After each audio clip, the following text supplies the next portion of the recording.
Bismillahirrahmanirrahim.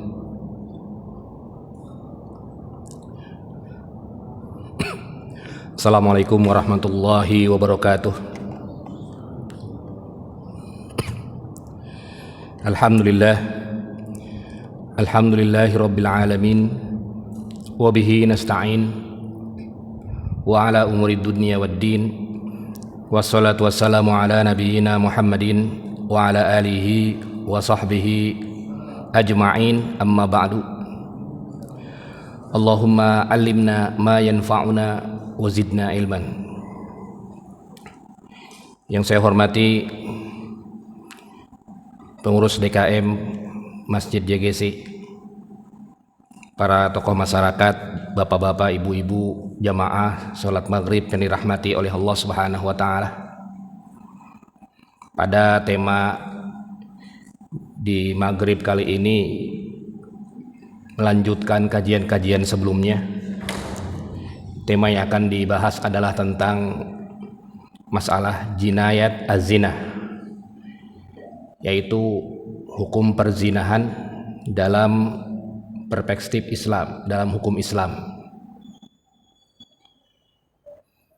Jamaah sholat maghrib yang dirahmati oleh Allah Subhanahu wa Ta'ala, sebagaimana kita ketahui, perzinahan itu adalah sesuatu yang hina, Maka dalam bahasa Al-Qur'annya fahisatun wa sa'a sabila, fahisatan wa sa'a sabila, benar-benar keji dan benar-benar jalan yang terburuk,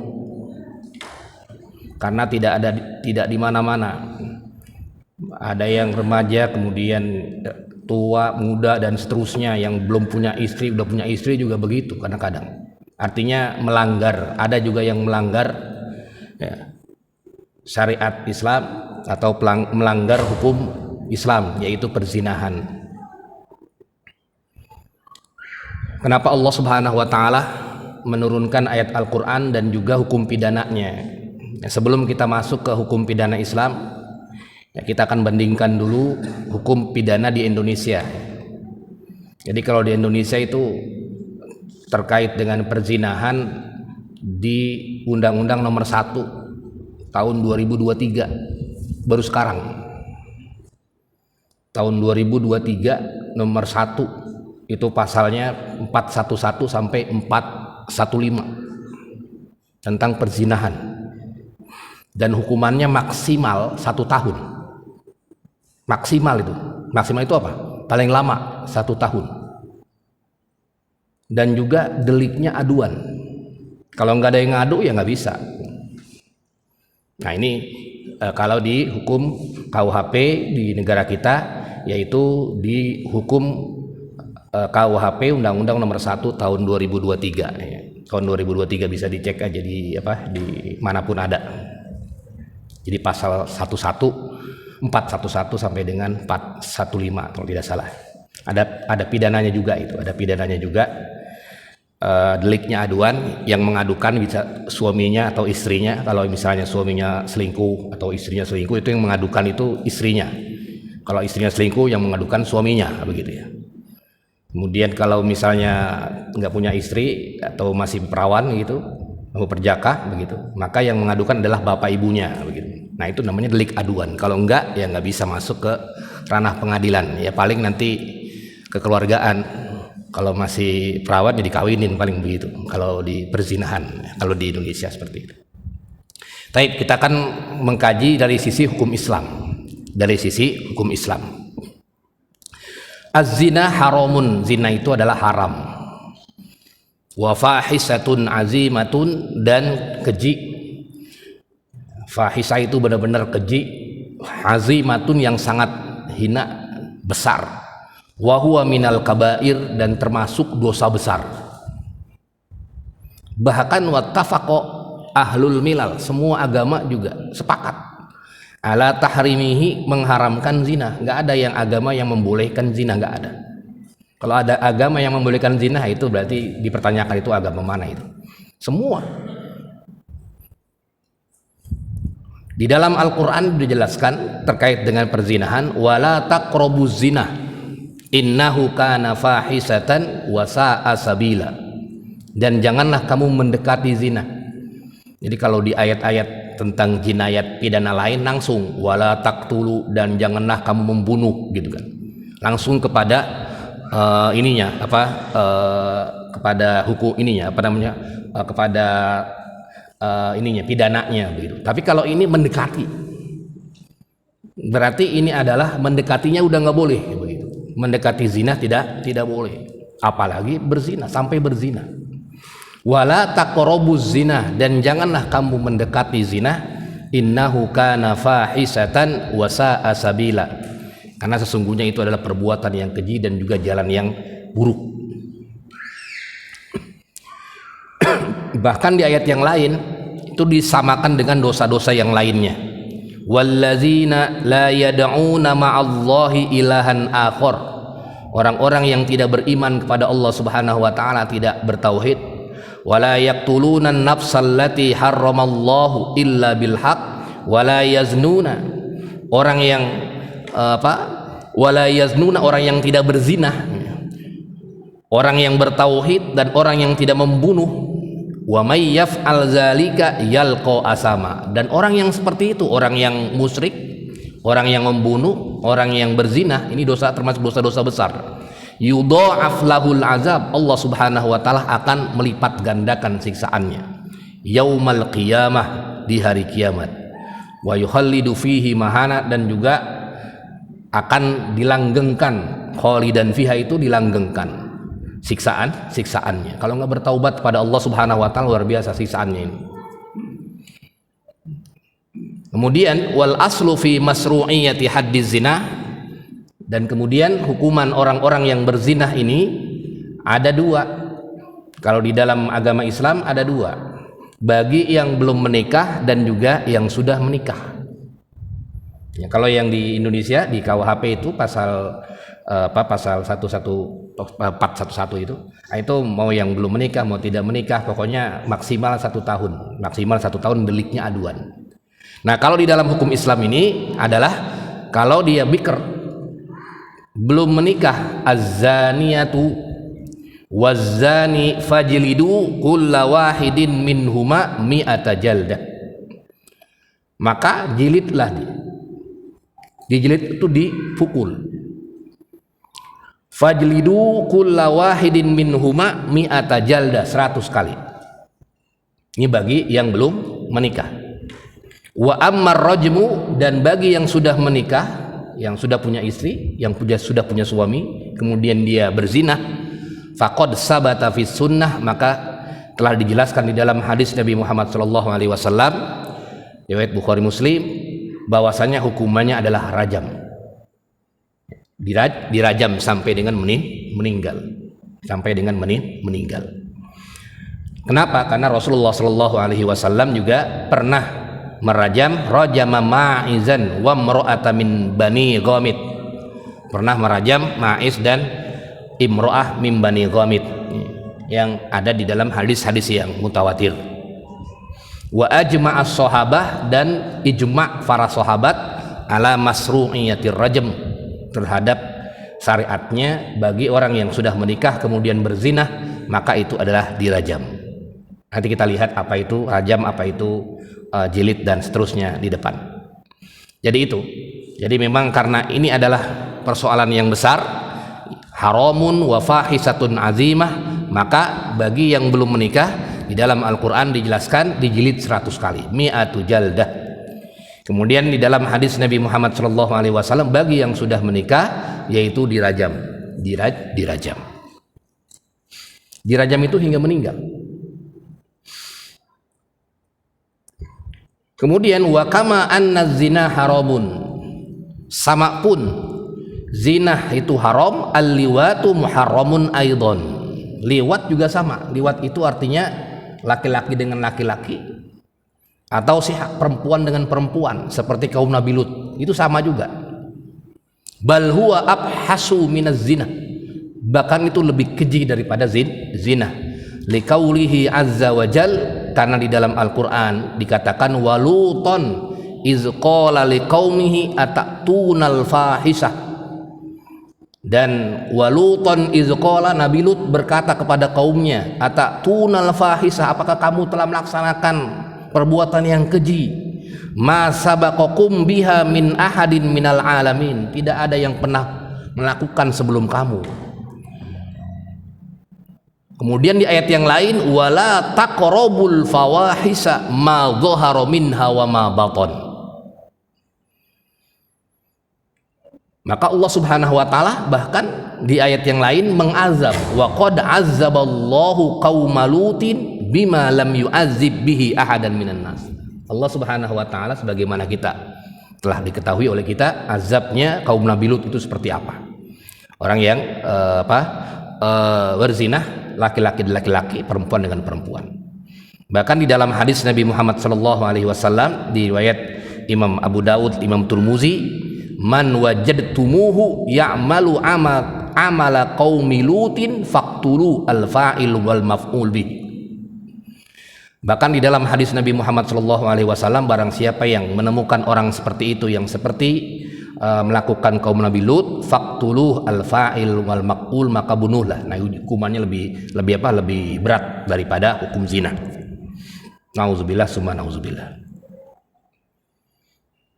Nah, ini yang dijelaskan di dalam Al-Quran dan di dalam hadis Nabi Muhammad SAW. Bahkan wa yuharrimul istimna'u, diharamkan juga istimna.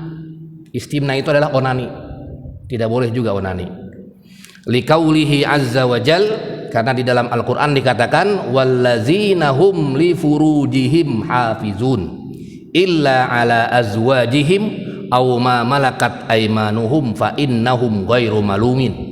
Dan jumhur mengatakan bahwasanya ayat ini juga masuk ke dalam istimna, yaitu onani juga tidak boleh. Wa yuharrimu itya'al maitati wal bahimati, dan juga diharamkan juga, yaitu berzinah dengan al-maitah, yang sudah meninggal. Ada juga yang zaman sekarang penyakit begitu, yang sudah meninggal dizinahi juga, nauzubillah. Wal bahimati, dan juga kepada hewan juga sama, tidak boleh juga, haram juga. Wa sana'rifu hukmul haddu fihi, nanti kita akan jelaskan di depan bagaimana hukum-hukum terkait dengan kasus-kasus tersebut. Jamaah salat maghrib yang dirahmati oleh Allah Subhanahu wa taala, apa yang dimaksud dengan zinah itu sendiri? Zinah itu adalah irtikabu jarimatiz zina. Zinah itu adalah definisinya wat'ur rajulil mar'ati fi ghairil milki wa subhatihi, yaitu terjadinya pertemuan antara laki-laki dan perempuan itu bukan karena pernikahan, Nah, itu disebut dengan perzinahan. Jadi kalau misalnya berdua-duaan, ya memang haram, berdua-duaan haram, tapi itu bukan, nanti hukumnya bukan perzinahan, tapi nanti masuk ke pidana takzir. Jadi ada hukum Islam namanya pidana takzir. Jadi ada jarimahnya, jarimah hudud. Jarimah hudud itu adalah yang telah ditetapkan di dalam Al-Quran. Ini jarimah zina bagi orang yang belum menikah dan orang yang sudah menikah. Ini jarimah hudud bagi orang-orang yang yang takrobu zina, mendekati zina, ya, seperti berdua-duaan dan lain sebagainya, seperti itu. Nah, itu namanya disebut dengan jarimah takzir. Yang jarimah takzir itu dibuat oleh pemerintah, jarimah yang tidak ada hukumnya di dalam Al-Quran maupun di dalam hadis. Jadi definisi zina itu adalah ya bertemu, iltiqa'u, bertemunya dua kelamin. Nah, itu bukan karena pernikahan, itu adalah disebut dengan zina, atau bukan karena pernikahan. Nah, ini disebut dengan definisi daripada zina. Kemudian jamaah sekalian yang dirahmati oleh Allah Subhanahu wa taala, tadi sudah dijelaskan bahwasanya hakikat daripada pernikahan tadi bukan karena pernikahan. Jadi kalau pernikahan, nah itu tidak termasuk. Misalnya kalau seorang menikah kemudian berjima, itu tidak masuk perzinahan, Atau misalnya nanti masuk ke dalam terjadi perbedaan pendapat para ulama ketika seorang suami mentalak. Kalau sudah talak 3, ya itu tidak boleh. Tapi kalau masih talak 1, ya itu kan masih ada rujuk. Nah, apakah ketika dia bertemu dengan istrinya itu apakah sudah termasuk zina atau belum? Nah, itu nanti memang terjadi perbedaan pendapat para ulama. Sebagian ulama mengatakan itu termasuk berzina karena itu sebenarnya hakikatnya bukan istrinya, tapi sebagian lagi mengatakan itu masih istrinya dengan dia berjima, maka dia sudah tandanya rujuk. Tapi yang disebut dengan ini adalah zina bukan karena pernikahan, yang sah, pernikahan yang sah, maka itu termasuk berzina.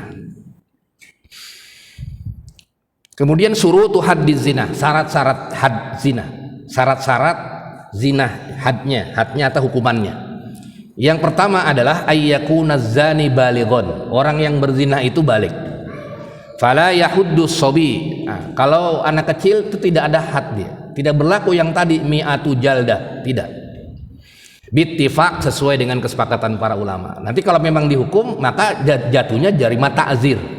Jatuhnya jarima ta'zir, bukan jarima hudud. Jadi dalam hukum Islam itu syaratnya dia sudah balik. Jadi kalau sudah balik, kalau dia masuk golongan yang belum menikah maka mi'atu jaldah, 100 jilid.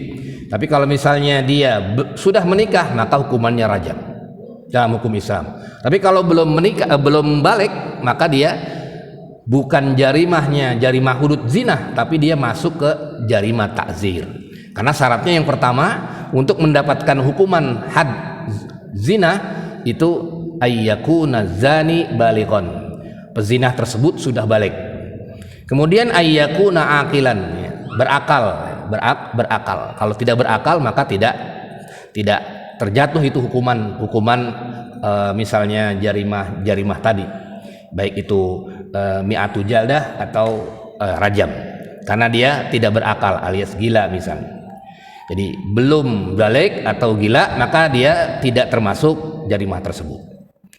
Kemudian ayyakuna ta'ian mukhtaron, dia dalam keadaan sadar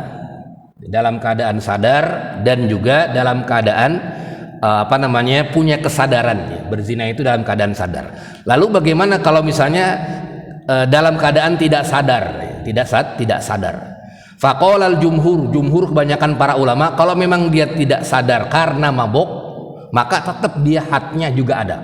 Dia had mabok juga, nanti ada mabok juga ada hadnya juga, ada hukumannya juga dalam Islam. Syaribul khamr, meminum khamr itu juga ada hadnya, dan juga dia berzina juga, maka 2 kali dia. Had zina juga, kemudian had mabok juga, misalnya begitu. Misalnya seperti itu. Jadi syarat yang selanjutnya itu ayyakuna ta'ian mukhtaron, dia benar-benar sadar, kecuali karena dia mabok baru termasuk dia. Tapi kalau misalnya tidak sadar misalnya dalam keadaan tidur, kan kalau tidur itu dalam hadis Nabi Muhammad SAW tidak ditulis. Ya, tapi itu kan istilahnya enggak ya, mungkin kejadiannya 0, berapa persen ya. Misalnya dia tidur, kemudian di dalam keadaan tidur dia berzinah misalnya, maka dalam hukum Islam dia tidak terkena had, tidak terkena had, karena memang orang tidur itu tidak terkena taklif, rufi al qalam. Kemudian ayyazni bi adamiyatin, maka dia syarat yang selanjutnya dia berzinah dengan manusia. Tapi kalau berzinah dengan binatang dia tidak terkena had 100 jilid, atau tidak terkena had rajam kalau dengan binatang, tapi terkena takzir. Ini pendapat kebanyakan para ulama. Ada namanya takzir, jarimah takzir. Jadi yang dimaksud jarimah hudud ini adalah hanya berzina dengan manusia saja, dengan manusia, bukan dengan hewan. Kemudian yang selanjutnya adalah ini syarat-syaratnya, teman. Ayyakuna aliman bitahrimiz zina. Ya memang dia tahu hukuman zina. Hukuman zina tahu. Kita semua sudah tahu hukuman zina, maka dia sudah termasuk orang yang dapat dihukum dengan hukuman zina. Kemudian jamaah sekalian yang dirahmati oleh Allah Subhanahu wa taala, tadi dijelaskan uqubatuz zina. Had zina itu yang pertama adalah hadduz zani al-bikr ghairul muhsan, yaitu orang yang berzina yang belum menikah disebut dengan ghairul muhsan. Di dalam Al-Qur'an az-zaniyatu waz-zani fajlidu kulla wahidin minhuma mi'atu jaldah, 100 jilid. Yang menjadi perbedaan pendapat para ulama ada tambahannya di dalam hadis Nabi Muhammad SAW, memang ada tambahannya. Ada tambahannya ini, yaitu di hadis riwayat Imam Ahmad, kemudian Imam Ashabus Sittah semua, itu terkait dengan tambahan daripada perzinahan. Al-bikru bil bikri jildu mi'atin, kata Rasul, wa tagribu amin. Pezinah yang belum menikah itu dijilid 100 kali dan diasingkan. Nah, ini tambahannya itu, diasingkan. Nah, di sini para ulama berbeda pendapat apa maksud tagribu amin. Tagribu amin wa qalatis Syafi'iyah, Imam Syafi'i dan Imam Ahmad, tagribu amin diusir dari kampungnya selama setahun, jangan ada di kampung itu, supaya kampung itu bersih dari orang-orang yang berbuat tersebut begitu. Dia suruh pulang kampung dulu, jangan di sini begitu. Sudah supaya aman bahasanya. Tagribu am wa qalatil Hanafiyah, sedangkan Imam Abu Hanifah dan Imam Malik mengatakan as-sijn, yaitu dipenjara. Al bikru bil bikri jildu mi'atin wa tagribu amin wasayyibu bisayyibi jildu mi'atin warrajmi. Adapun orang yang sudah menikah tetap dia 100 jilid kemudian dirajam. Nah, ini yang dijelaskan. Jadi kalau yang belum menikah itu ada sarahnya di hadis, tambahan di hadis ini, yaitu dijilid 100 kali plus yaitu tagribu amin, diasingkan 1 tahun atau dipenjara menurut sebagian ulama 1 tahun itu untuk membersihkan dari perbuatan tersebut. Karena rupanya di sini sebagian ulama mengatakan bahwasanya zina itu adalah penyakit yang menular sebenarnya. Ya, secara ini artinya kalau orang tersebut dia tidak bertaubat kepada Allah Subhanahu wa taala, maka itu bisa kalau dia tidak diasingkan, maka itu bisa berdampak pada masyarakat yang lain. Nah, ini analisis daripada hadis tersebut. Kenapa ada watagribu amin diasingkan 1 tahun atau dipenjara satu tahun. Kemudian yang tadi yang ghairu muhsan, yang muhsan, yang orang yang sudah menikah, nah, ini adalah dia 100 sama mi'atu jildu mi'atin wasayyibu bisayyibi, orang yang sudah menikah 100 jilid, warrajmu bil hijarah, dirajam dengan batu, dilemparkan dengan batu. Warrajmun bil hijarati, dirajam dengan batu hingga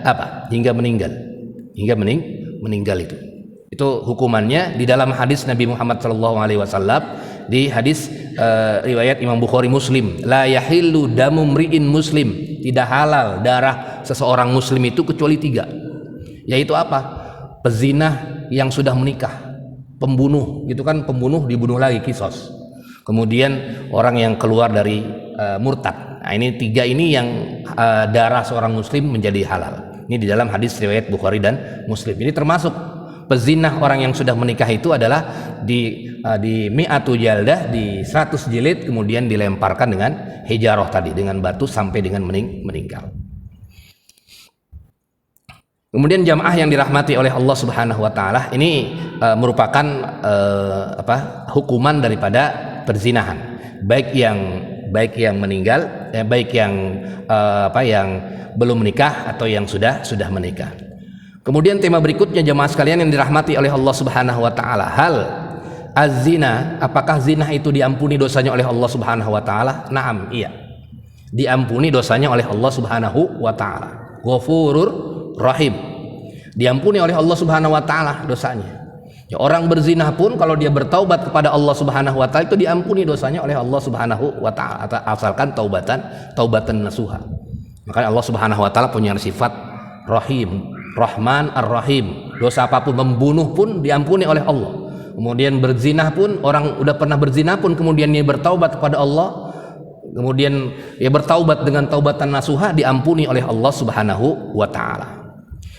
Nah, kemudian yang menjadi perbedaan pendapat para ulama adalah terkait dengan apakah ketika ia sudah bertaubat kepada Allah Subhanahu wa taala dia tetap dihukum juga mi'atu jaldah tadi, dan juga dilaksanakan jarimah rojam, mi'atu jaldah dan rojam bagi yang sudah menikah. Faqala al-jumhur mengatakan iya, tetap dia dirajam, tetap dia dirajam, tetap dia mi'atu jaldah, tetap dia dihukum tersebut. Semua jumhur ulama yang 4 itu, mazhab Imam Malik, Imam Abu Hanifah, kemudian Imam Ahmad dan juga Imam Syafi'i, tidak gugur itu pidana jinayat zina, perzinahan. Walaupun orang tersebut sudah bertaubat kepada Allah Subhanahu wa taala, itu tetap dia terkena pidana jinayat. Karena pidana jinayat itu bukan hanya hukuman seperti orang meninggalkan sholat dan lain sebagainya, karena itu berhubungan dengan manusia dengan manusia.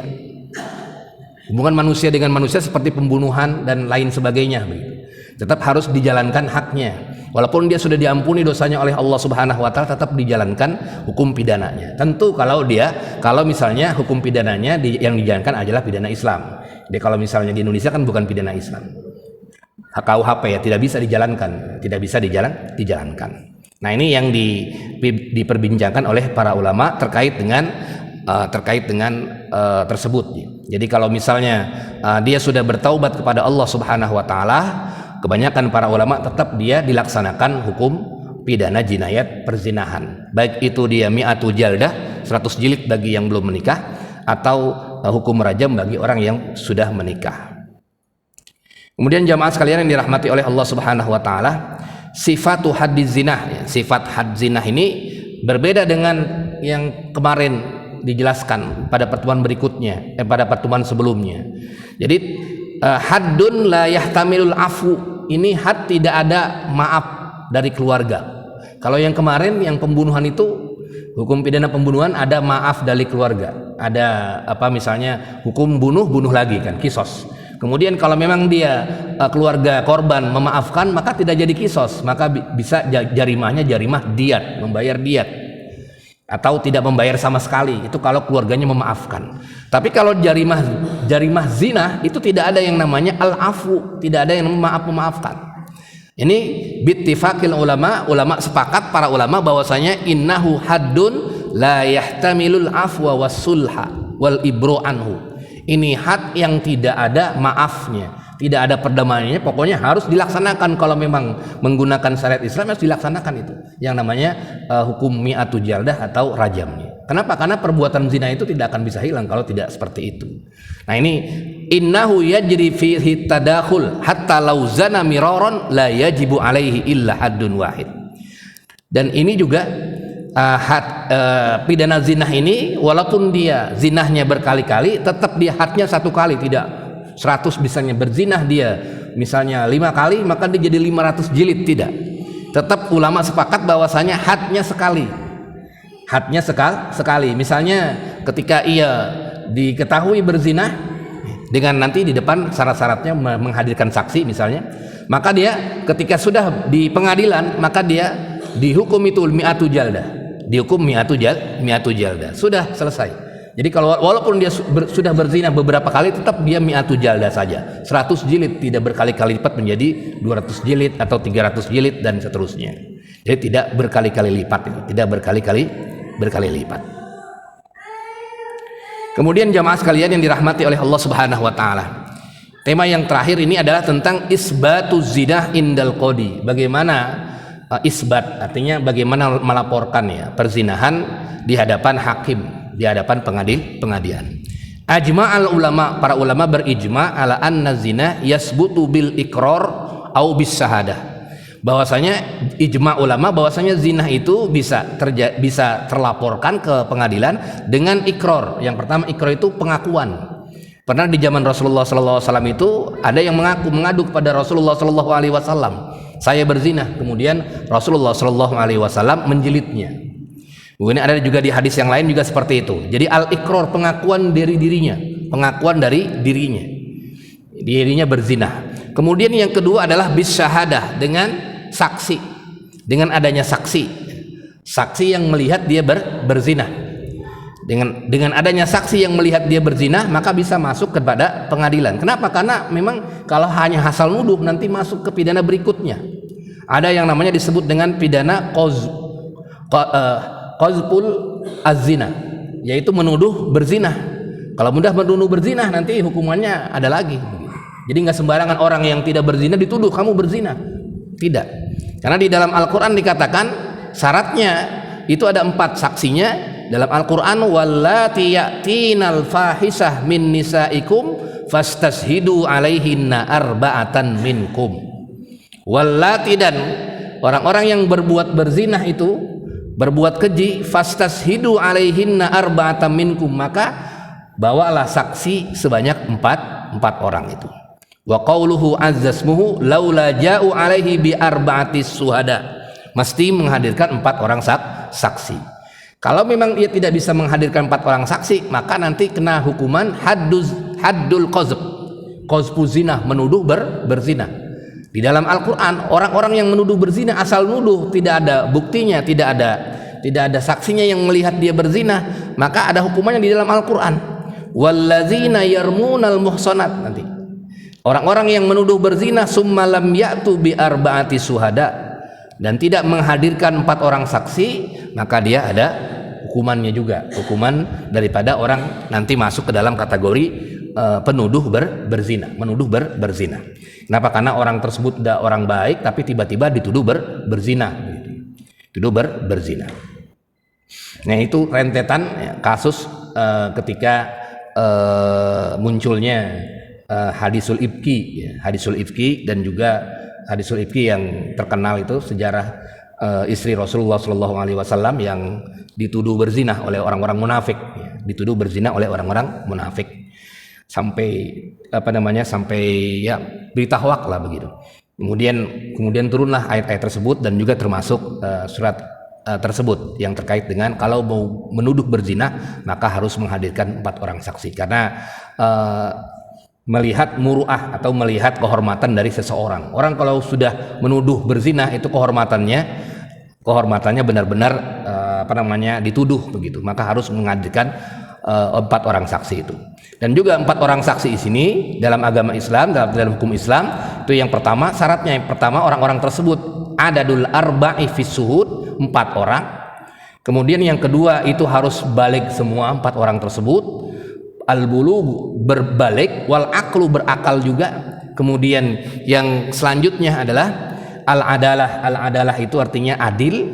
Kemudian al-hurriyah, merdeka. Kemudian juga ittihadul mashhud, ya, dia menyaksikan dengan benar. Menyaksikan itu bukan hanya katanya-katanya dan seterusnya. Nah, itu syarat-syarat daripada orang yang menyaksikan tersebut.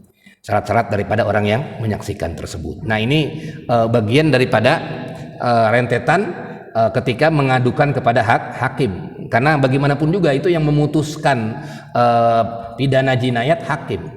Jadi bukan orang-orang tetangga kita atau yang lain, bukan, tapi hakim yang memutuskan. Jadi caranya itu menghadirkan ikrar, atau dia misalnya mengaku sendiri di depan hakim, atau dia menghadirkan saksi atau bukti, maka dia sudah bisa oleh hakim kemudian dilihat, diperiksa, kemudian sudah bisa dihukum misalnya dengan hukuman 100 jilid dan seterusnya. Tapi sampai di sini ada diskusi tafadhol jamaah sekalian terkait dengan perzinahan. Assalamualaikum warahmatullahi wabarakatuh. Waalaikumsalam warahmatullahi wabarakatuh. Bila perzinahan itu sudah diketahui, tapi di wilayah setempat tidak ada tokoh masyarakat yang ditunjuk ataupun yang tidak memahami tentang syariat Islam, kita menyikapi seperti apa? Dan lagi juga ada pembiaran di dalam perzinahan tersebut gitu, di wilayah tersebut, itu kita juga menyikapi seperti apa? Terima kasih, itu aja Ustaz. Ya, pembiaran terhadap perzinahan, itulah itu kalau misalnya ada kalau di Indonesia ya kalau orang yang berzina, itu memang yang melaporkan itu yang pihak yang terkait ya. Kalau memang kalau di Indonesia itu begitu. Jadi yang melaporkan itu adalah pihak terkait. Kalau misalnya ada tetangga kita ini berzina, itu nggak bisa tetangga kita yang melaporkan, nggak bisa, harus istrinya atau suaminya yang melaporkannya itu, atau keluarga bapak atau ibunya. Kalau nggak bisa dia. Tetangganya ya paling tetangganya cuman ya kalau ulama ya paling menasehati. Kalau ada perzinahan di situ tinggal dinasehati dan seterusnya. Jadi nggak bisa dia. Kalau untuk hukum ini, hukum Islam nggak bisa dijalankan di Indonesia ini karena memang kita bukan menjalankan syariat Islam. Artinya tidak bisa. Ya paling fungsi kita adalah ya tarbiyah, mendidik masyarakat supaya menghindarkan perzinahan, itu saja paling. Jadi tugas kita semua ini adalah mendidik masyarakat supaya terhindar dari perzinahan. Ya apalagi dengan hukuman dalam hukum Islam yang luar biasa ini, ya berarti fahisah yang keji dan benar-benar jalan yang terburuk. Ya berarti langkah kita adalah kalau kita sebagai bapak, sebagai orang tua, ya mendidik anak supaya menjadi anak yang soleh dan solehah, supaya tidak terjerumus kepada perzinahan. Kalau tetangga kita, ya berarti kita berdakwah kepada tetangga kita supaya tetangga kita tidak terjerumus ke dalam perzinahan. Kalau dia tetap udah kita dakwahkan, kemudian tetap dia berzina, ya sudah kita barok begitu. Karena kita adalah dai, bukan pemberi hidayah. Yang memberi hidayah siapa? Allah Subhanahu wa Ta'ala. Yang penting kita sudah memberikan memberikan nasihat kepada tetangga-tetangga atau kampung dan lain sebagainya. Misalnya ada yang pacaran misalnya, tengah malam pulang begitu kan, jam 11, jam 12 dan lain sebagainya. Ya mungkin bagi orang tuanya mesti dinasehatin itu. Bahkan kalau yang seperti itu ya, kalau orang tua ya harus benar-benar ya seperti itulah. Dengan keras ya, kalau udah begitu ya harus dengan keras. Tangganya juga mesti nasihatin juga, karena memang kita juga adalah kullukum, kita semua adalah dai. Ya misalnya ya bagi yang punya kekuatan ada man ra'a minkum munkaran falyughayyir biyadihi fa illam yastati fa bilisanihi wa illam yastati fa bi qalbihi. Ya kalau kita nggak mampu dengan tangan kita ya lapor aja ke RT. Bagaimana RT manggil orang-orang yang berzina tersebut dan lain sebagainya, seperti itu. Kan kita nggak bisa. Masa kita pukul-pukul dia, nah kita juga kena nanti. Gitu. Karena kita memang bukan yang jelas fungsi kita sekarang ini adalah yang terbaik adalah mendidik masyarakat, keluarga kita, tetangga kita dan seterusnya gitu ya. Iya. Silakan. Orang saksi melihat misalnya itu tersebut berbalik itu setelah hadis kata suami itu kalau dia untuk ngintip bukan untuk membuktikan agama, itu bisa batal saksiannya. Terus kedua, kalau dengan video berarti itu tidak menjadi saksi kan, di orang manusia kan. Nah, sekarang ada kamera nih, supaya ada video lah, itu dia tidak bisa mengajukan juga. Udah gitu. Iya, saksi tersebut memang harus melihat. Karena kalau misalnya katanya, ya bahkan kalau di sarah-sarah hadis harus langsung dengan matanya. Istilahnya bahasanya kepergok gitu. Bahasanya langsung kepergok lah. Enggak hanya katanya begitu, itu memang begitu. Jadi kalau misalnya dia hanya sekedar enggak melihat secara langsung, maka dia tidak bisa dijadikan saksi.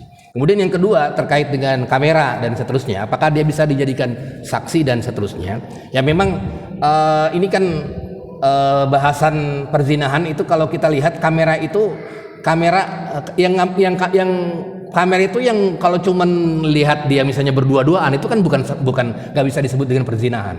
Tapi yang bisa dijadikan alat bukti adalah yang kamera yang direkam sendiri atau dia dua, itu bisa. Kenapa? Karena itu kan yang melihat bukan kita doang satu orang. Semua orang melihat. Saksi semua melihat. Kalau dibilang siapa yang melihat? Saya melihat. Tentu semua melihat. Bahkan ya orang yang di semua misalnya. Nauzubillah kan begitu. Apalagi kalau sudah tersebar di mana-mana itu. Nauzubillah kan begitu. Ya orang ini juga termasuk lagi. Tapi kalau misalnya kamera-kamera yang ada di yang ada di CCTV, yang ada di resepsionis, itu nggak bisa dijadikan dasar karena tidak melihat langsung. Tapi kalau misalnya apakah yang melihat langsung misalnya kejadian tersebut itu walaupun berupa kamera, tapi dia melihat nggak? Yang penting melihatnya gitu kan. Misalnya pihak polisian, oh iya benar ini videonya asli, kemudian dia benar itu orang tersebut berzina, ya itu dia buktinya. Dipanggillah 4 orang yang melihat itu, ya gitu. Bukan berarti 4 orang, kalau zaman sekarang harus 4 orang melihat, itu udah nggak mungkin lagi. Jadi kalau menurut saya seperti itu ya. Jadi yang penting kalau cuma di resepsionis atau di mana itu bukan bukti. Tapi kalau misalnya, tapi nggak bisa juga ya kalau ini kan di zaman sekarang kan nggak bisa ya. Karena kan tadi undang-undangnya seperti itu. Jadi kalau bertanya terkait dengan apakah kamera itu bisa jadi alat bukti, tidak bisa kalau hanya sekedar gandengan tangan begitu. Cuman misalnya nauzubillah peluk-pelukan gitu. Itu tidak bisa masuk ke pidana zina tersebut. Tapi kalau sudah benar-benar berzina, itu rekamannya begitu, itu sudah dilihat orang banyak misalnya, atau pihak pengadilan pun melihatnya, itu sudah jadi saksi itu orang-orang tersebut. Asalkan itu kan hanya wasilah. Wasilah itu sarana. Saksinya siapa? Ya orang yang melihat. Siapa yang melihat? Ya orang tinggal melihat. Siapa yang mau melihat ini? Supaya untuk menjadikan bukti bahwasanya dia itu berzina. Oh saya, misalnya polisi. Silakan juga bisa. Jadi bukan berarti itu tidak bisa dijadikan alat bukti. Wallahu a'lam bishawab. Memang kalau misalnya ada ada yang menafsirkan, nggak bisa, walaupun itu kamera benar-benar nggak bisa. Memang ada yang menafsirkan reterlek 4 orang harus benar-benar gejedok 4 orang begitu. Menjadi 4 orang. Memang ada yang seperti itulah, harus matanya sendiri. Tapi kan kalau orang kamera benar-benar melihat itu kan matanya juga sama-sama melihat. Walaupun yang satu melihatnya kagak pakai kamera, yang satu melihatnya dari kamera gitu. Asalkan bisa dipastikan oleh ahli IT-nya bahwasanya itu memang asli.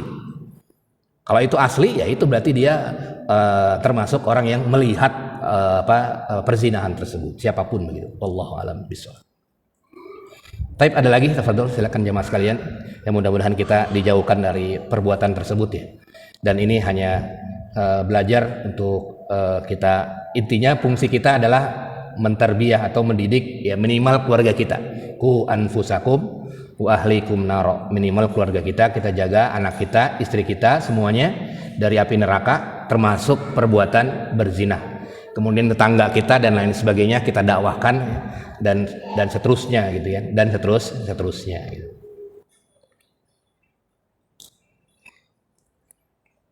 Terkait zina, Ustaz, untuk tadi hadis ada disebutkan orang tersebut harus diusikan gitu. Ya baik. Diusikan. Iya, tadi itu kalau dalam Islam begitu. Iya. Andai kata dia tidak diusikan, tapi dia masih di daerah tersebut dan itu berpengaruh tidak dengan azab yang diberikan oleh daerah tersebut, dan itu pertimbangannya dia ada 2 kepala keluarga. Ya kalau dalam Islam memang begitu, di tagrib ya, diasingkan 1 tahun atau dipenjara, menurut sebagian ulama dipenjara gitu. Kalau diangsihkan atau dipenjara gitu. Dan efek dari kampung itu sendiri. Oh, efeknya kepada kampungnya. Ya, baldatun thayyibatun tadi. Ya, kalau misalnya kampung tersebut iman dan bertakwa, Allah akan kasih barokah pada kampung tersebut lah intinya. Kan dalam ayat begitu. Tapi kalau misalnya di kampung tersebut masih ada perzinahan, masih ada perampokan, masih ada jarima-jarima lain, yang berarti itu tandanya kampung tersebut belum termasuk yang baldatun thayyibatun wa rabbun ghafur lah bahasanya. Ke situ nanti arahnya. Kalau masyarakatnya itu kalau sudah beriman dan bertakwa, maka Allah Subhanahu wa taala akan dan itu fungsi kita juga, mengajak tetangga kita dan seterusnya. Ya, baldatun thayyibatun wa rabbun ghafur kan gitu ya dalam Al-Qur'an ya, kalau masyarakat kita beriman dan bertakwa kepada Allah Subhanahu wa taala. Tapi mudah-mudahan bermanfaat jamaah sekalian, dan kita semua terhindar dari perbuatan-perbuatan yang dilarang oleh Allah Subhanahu wa taala. Amin ya rabbal alamin. Sama-sama kita akhiri kajian kita, datangnya dari saya, yang salah datangnya dari saya, yang benar datangnya dari Allah Subhanahu wa taala. Kita akhiri dengan membaca doa kafaratul majlis. Subhanakallahumma bika asyhadu an la ilaha illa anta astaghfiruka wa atubu ilaik. Assalamualaikum warahmatullahi wabarakatuh.